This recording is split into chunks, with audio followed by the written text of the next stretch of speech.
नमस्कार।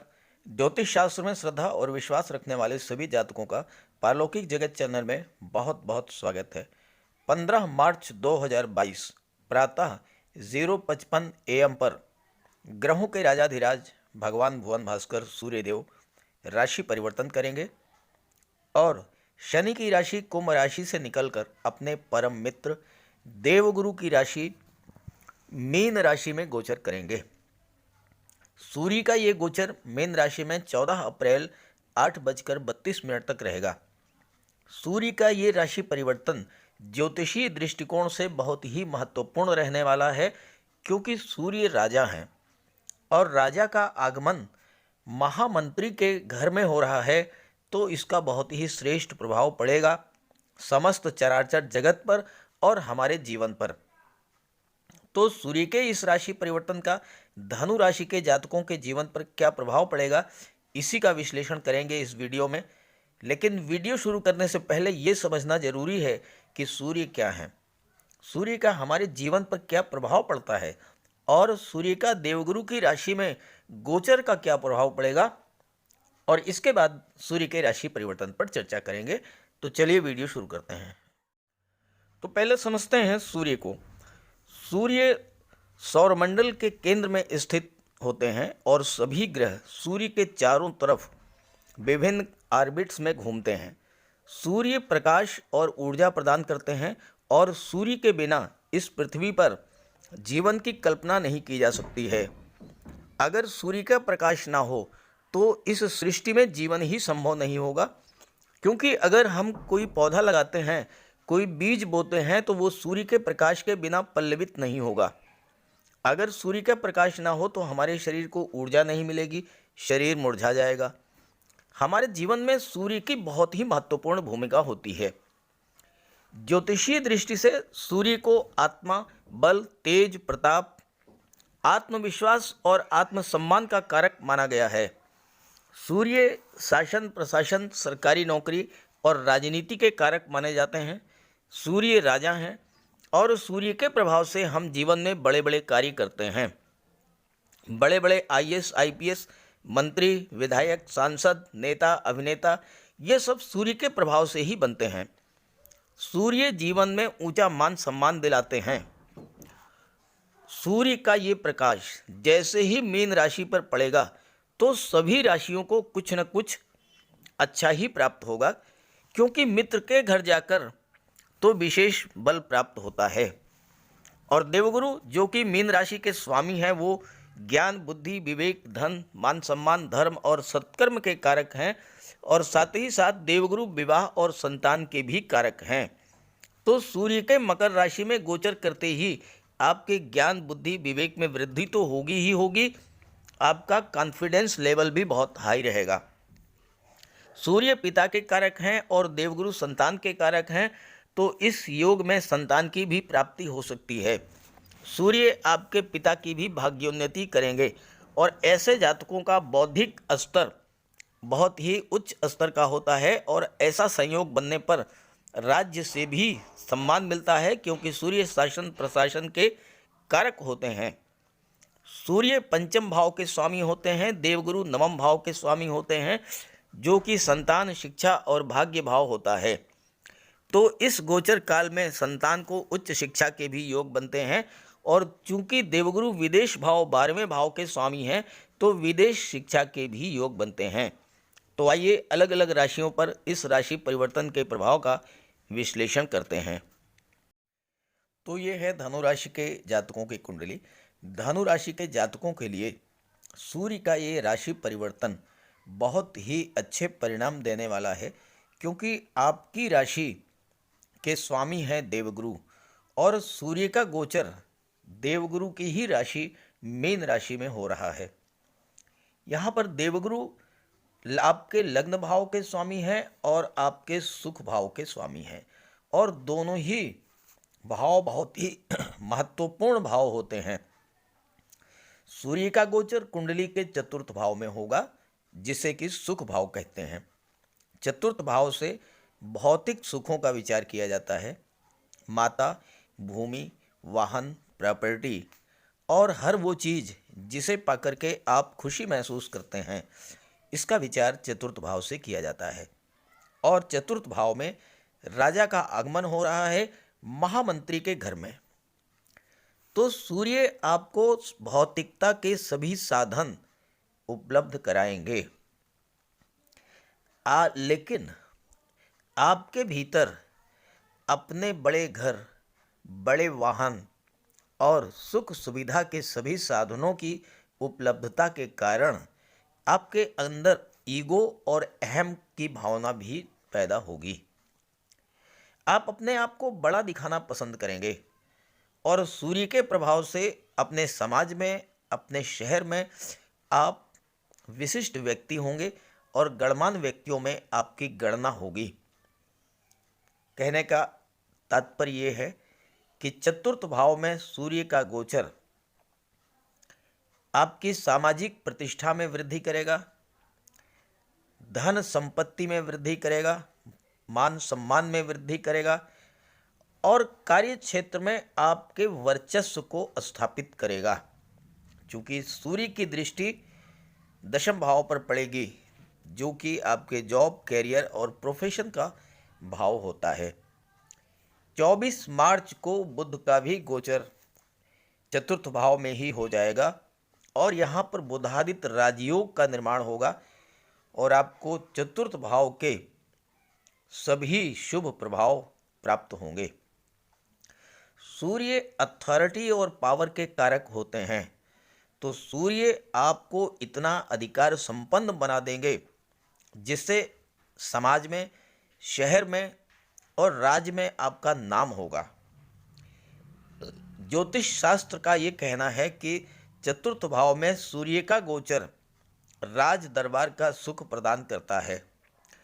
तो या तो शासन प्रशासन, राजनीति में आपकी बहुत अच्छी पकड़ होगी, या आप आईएएस, आईपीएस, सिविल सर्विसेज के क्षेत्र में सफलता अर्जित करेंगे, या फिर राजनीति के क्षेत्र में आपको सफलता मिलेगी, या ये भी हो सकता है कि आईएएस, आईपीएस या शासन प्रशासन के उच्च अधिकारियों के साथ और राजनीति के क्षेत्र में मंत्री, विधायक, सांसद, जनप्रतिनिधियों के साथ आपके संबंध बहुत ही मधुर होंगे और उससे आपको लाभ भी होगा और आप उससे जीवन में आगे बढ़ेंगे। आपके मित्र भी उच्च पदासीन अधिकारी होंगे, अत्यंत धनाढ्य होंगे और मित्रों द्वारा आपकी बहुत मदद भी की जाएगी। चतुर्थ भाव से भूमि का विचार किया जाता है और सूर्य पिता के कारक हैं।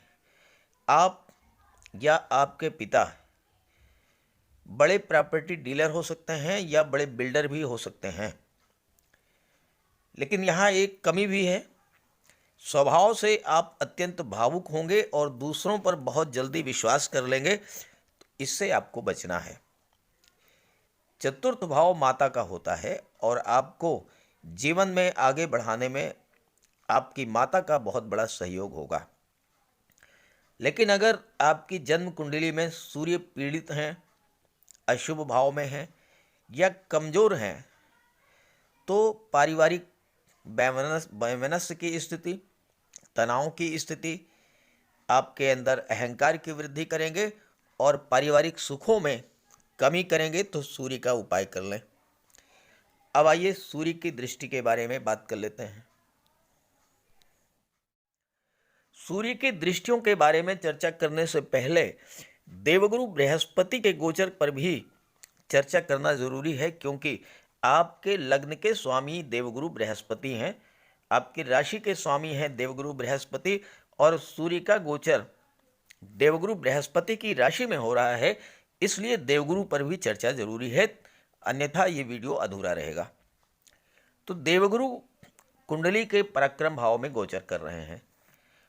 देवगुरु का पराक्रम भाव में गोचर अत्यंत श्रेष्ठ माना गया है, क्योंकि ज्योतिष शास्त्र में कहा गया है, जीवे तृतीये तेजस्वी कर्मदक्षो जितेंद्रियः मित्राप्त सुख संपन्न तीर्थ वार्ता प्रियो भवेत।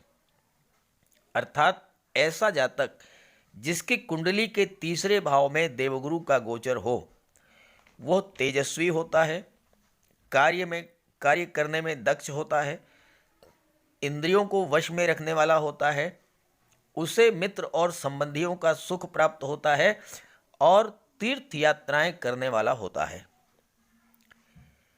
तो देवगुरु ज्ञान बुद्धि विवेक के कारक होते हैं, धर्म और सत्कर्म के कारक होते हैं और देवगुरु की दृष्टि पड़ेगी पंचम भाव नवम भाव पर, जिसके स्वामी स्वयं सूर्य हैं।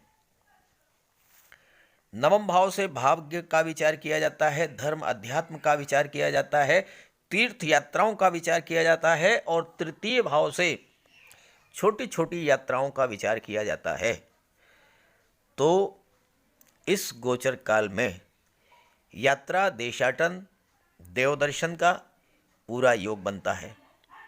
देवगुरु आपके पराक्रम में वृद्धि करेंगे और आप अपने परिश्रम से अपने भाग्य का निर्माण करेंगे और भाग्य का आपको सपोर्ट मिलेगा। जिस कार्य को शुरू करेंगे उसे समाप्त करके ही दम लेंगे और इसी कारण आपको हर कार्य में सफलता मिलेगी।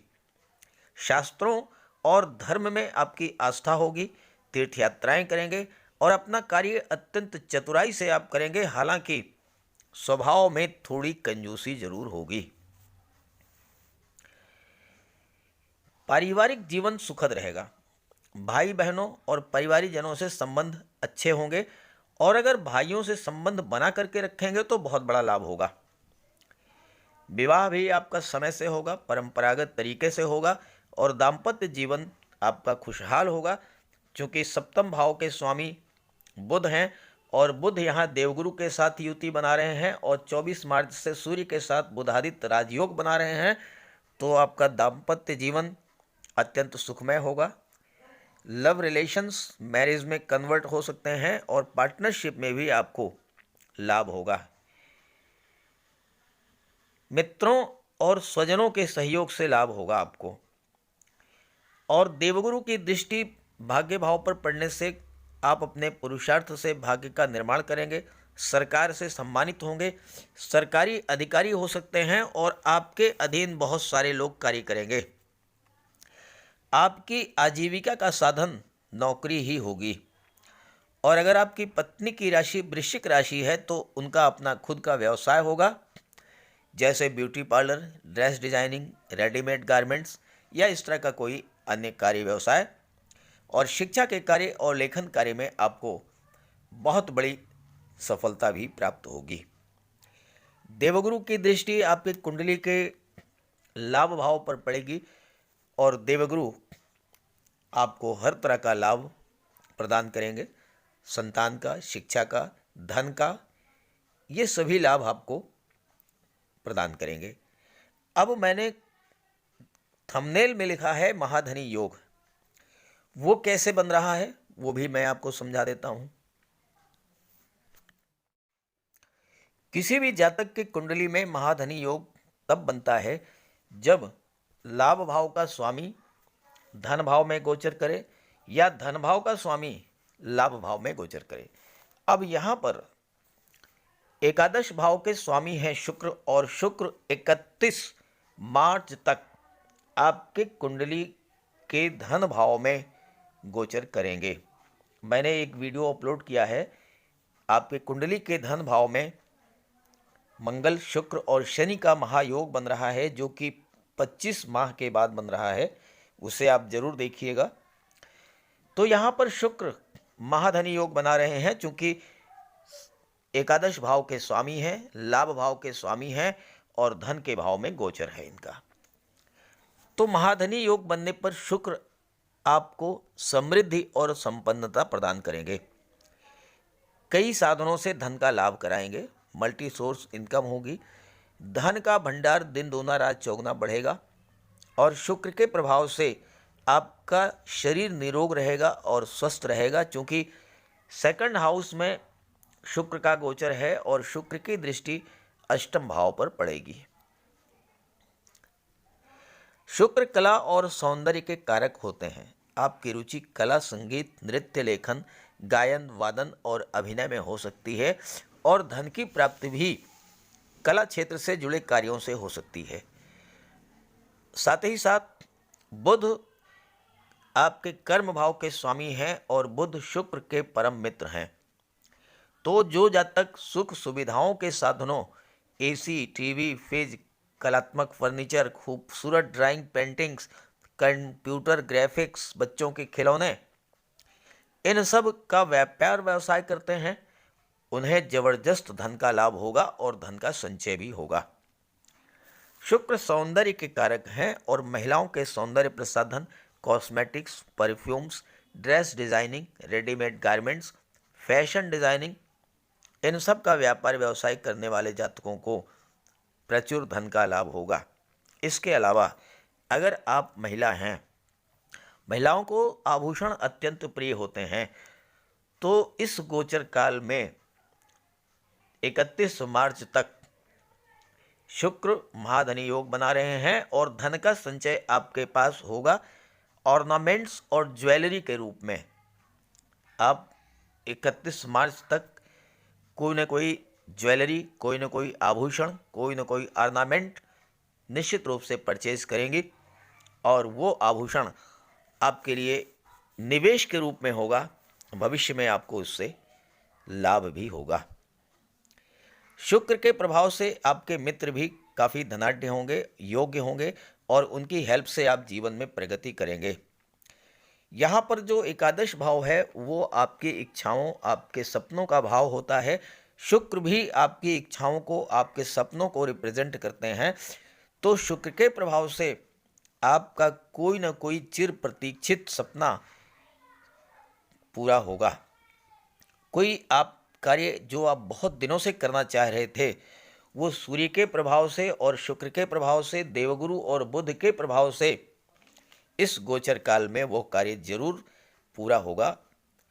ये आप निश्चित रूप से समझ लीजिए और नोट भी कर लीजिए, आपका कोई ना कोई कार्य पूरा होने वाला है।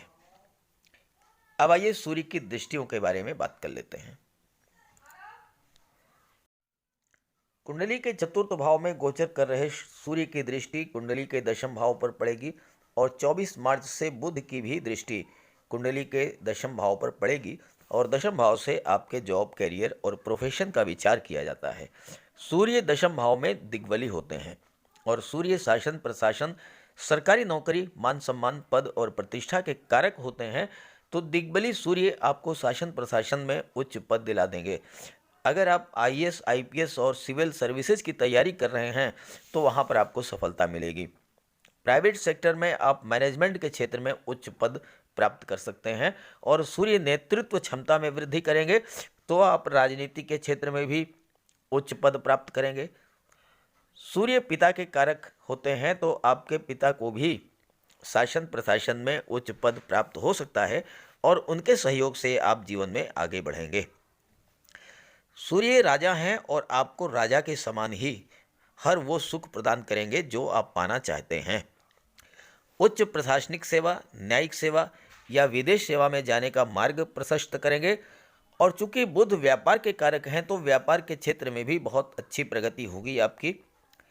कारपोरेट सेक्टर में आप जा सकते हैं या आप इंडस्ट्रियलिस्ट हो सकते हैं, आप खुद की कोई कंपनी फॉर्म कर सकते हैं और साथ ही साथ चूंकि सूर्य का गोचर देवगुरु की राशि में है और कर्म भाव के स्वामी बुध हैं तो आप शिक्षा के क्षेत्र में जा सकते हैं, अच्छे वकील हो सकते हैं, चार्टर्ड अकाउंटेंट हो सकते हैं। आपको काव्य या काउंसलिंग के क्षेत्र में, पत्रकारिता के क्षेत्र में, सोशल मीडिया के क्षेत्र में आपको उच्च स्तर की सफलता मिलेगी और शेयर मार्केट या पूंजी निवेश के सेक्टर से जुड़े हुए हैं, आईटी सेक्टर, कंप्यूटर या इंजीनियरिंग और मैनेजमेंट के क्षेत्र से जुड़े हुए हैं तो वहाँ भी आपको बहुत अच्छी सफलता प्राप्त होने के योग बन रहे हैं। तो इस अवसर का लाभ उठाइए, ज़्यादा से ज़्यादा परिश्रम करके ज़्यादा से ज़्यादा लाभ अर्जित करिए। अब यहाँ पर मैं एक बात ये ज़रूर कहूँगा आपसे, मैं अपने हर वीडियो में आपसे कहता हूँ कि आप ये ज़रूर देखें कि ग्रहों का अंश बल कितना है, तभी आपको पूरा इसका लाभ मिल पाएगा। तो सूर्य का अगर अंश बल कमज़ोर है आपकी जन्म कुंडली में तो सूर्य का उपाय कर लें। और सूर्य का राशि परिवर्तन हो रहा है, धनु की राशि में हो रहा है, मित्र की राशि में हो रहा है, जो कि आपको सर्वाधिक लाभ देने की स्थितियां बना रहे हैं सूर्यदेव। तो सूर्य का उपाय जरूर कीजिए, इससे सूर्य को बल मिलेगा और आपको ज़्यादा से ज़्यादा लाभ मिलेगा। और उपाय बहुत आसान है। रविवार के दिन सूर्यदेव को अर्घ्य दीजिए। तांबे के लोटे में जल, अक्षत, लाल पुष्प, रोली, चंदन ये डाल करके सूर्य को अर्घ्य दीजिए। आदित्य हृदय स्तोत्र का पाठ कीजिए। गायत्री मंत्र का पाठ कीजिए। पिता की सेवा कीजिए, पिता का सम्मान कीजिए, पिता का आशीर्वाद प्राप्त कीजिए। अब आप ये सब करते रहेंगे तो सूर्य देव की पूरी कृपा दृष्टि आप पर बनी रहेगी और आपको हर तरह का लाभ प्राप्त होगा। तो सभी ग्रहों की कृपा दृष्टि आप पर बनी रहे, इसी भावना के साथ आप सभी का बहुत बहुत धन्यवाद। नमस्कार।